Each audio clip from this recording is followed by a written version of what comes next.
WBC Lightweight Champion Shakur Stevenson, Unified Welterweight Champion Terence Crawford, at si WBC Super Lightweight Champion Devin Haney. So unahin muna natin ang naging reaction ni Shakur Stevenson. So unang tweet ni Stevenson na Teo frustrated and he losing this fight. So itong tweet niya kasalukuyan palang naglalaban si Teofimo Lopez at si Jamin Ortiz. So inaasahan dito ni Shakur Stevenson na matatalo si Teofimo Lopez sa puntos. Pagdating naman sa pangalawang tweet ni Stevenson na I keep trying to tell that he is the future of boxing and he's getting more brutal every fight.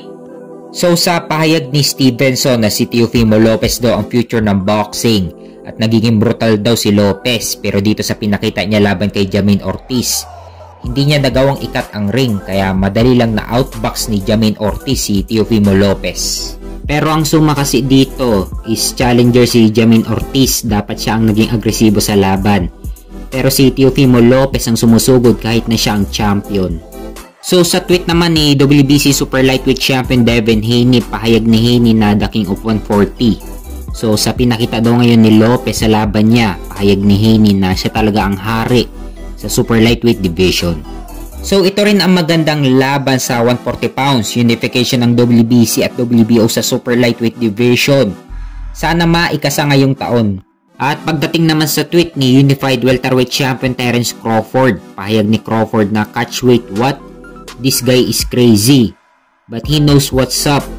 He just trying to use my name for promotion. So pahayag ni Crawford na nababaliw na daw si Lopez. Alam daw ni Lopez ang mangyayari sa kanya, pero ginagamit lang daw ni Lopez ang pangalan ni Crawford upang i-market daw ang mga laban niya.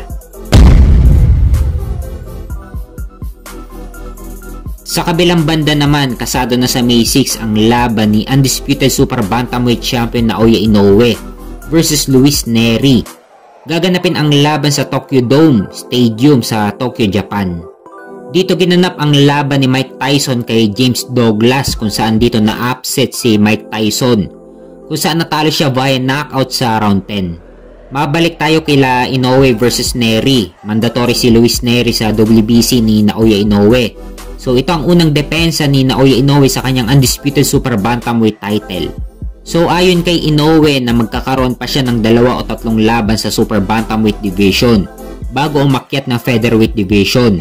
So una si Luis Nery, pangalawa naman si Murjon Akhmadaliev na mandatory naman sa WBA ni Naoya Inoue.